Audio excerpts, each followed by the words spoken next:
السلام عليكم ورحمة الله تعالى وبركاته. اخوان، اليوم جبت لكم واحد الفيديو جديد. بغيت نتكلم لكم واحد المشروع اللي هو مشروع ساهل بزاف، واي واحد ممكن يديرو في ما بغى يكون يعني في مناطق المغرب، لان هذا المشروع هذا كيتزرع في اي تربه كيف ما كان النوع ديالها، سواء كانت كحله او بيضاء او رمليه او التيرس اللي كان. بغيت نتكلم لكم على واحد المشروع اللي هو ساهل، القرعه الحمراء. القرعه اللي كدار في الطعام، راه مشروع ساهل بزاف وفيه واحد المدخول زوين، لان هاد القرعه هادي مازال من الزراعات اللي ما كتحتاج المواد بزاف، الاسمده اولا الادويه وداكشي. يعني النبته نقدروا نقولوا كتوجد طبيعيه. كيف ما كتشوفوا راه حنا حضرنا البنديق ديالها وزرعناها من بعد ما دازت واحد المده. كيف ما كتشوفوا في الصوره هي كبرت شي شويه.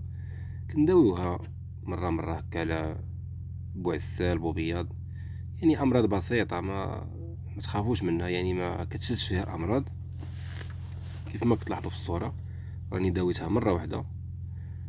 وحاجه وحده خصكم تحضيو من الاعشاب الضاره، يعني تنقيوها من الاعشاب الضاره باش ما تكتفهاش وتخليها يعني تنمو. كيف ما كتلاحظوا ممكن انكم ديروا ما بين نبته ونبته متر، كل ما درتو كتر كل ما كانت النتيجه مزيانه. انا كنت داير متر، متر و20، متر و30.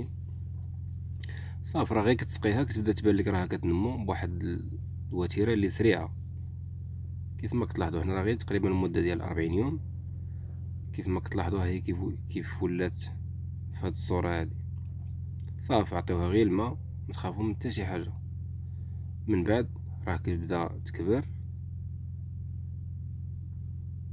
كتبدا تخرج واحد النواره باش كتهيأ انها تحط الحبوب.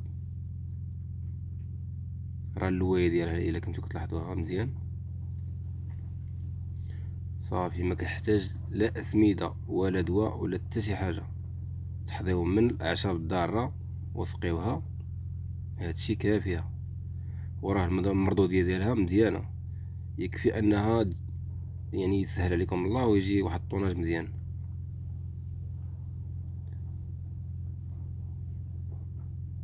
كيف ما كتلاحظوا في الصوره هي هنا بدات كطوال، بدات كتشربك شي شويه. ما فيها باس، يعني مره تداويوها راه ما كاين حتى شي مشكل.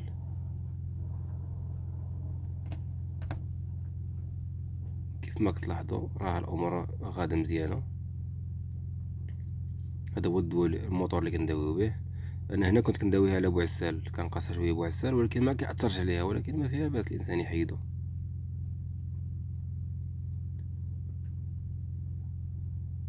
تقريبا دات لي واحد 2 ساعات ديال الدواء، والدواء ديال بوعسال راه رخيص، يعني ما فايت شي 70 درهم. انا داويت بها كلش الشجر صافي. هنا في هذه المرحله هي بدات كتوجد لينا، حنا كنقطعوها باش نديوها نبيعوها ان شاء الله.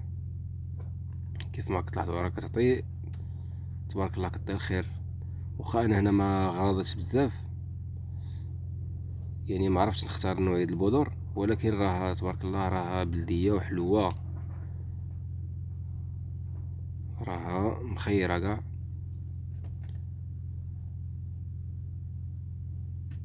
وهاد العام راه كندير الثمن، كندير 4 دراهم 3 دراهم 2 دراهم، يعني كتبيعها بالجمله. كيف ما كتلاحظوا راها مشروع ساهل واي واحد ممكن انه يديره. راه ماشي بالضروره كدي واحد المعايير او مصاريف، راه ما تخسر عليه حتى شي ريال.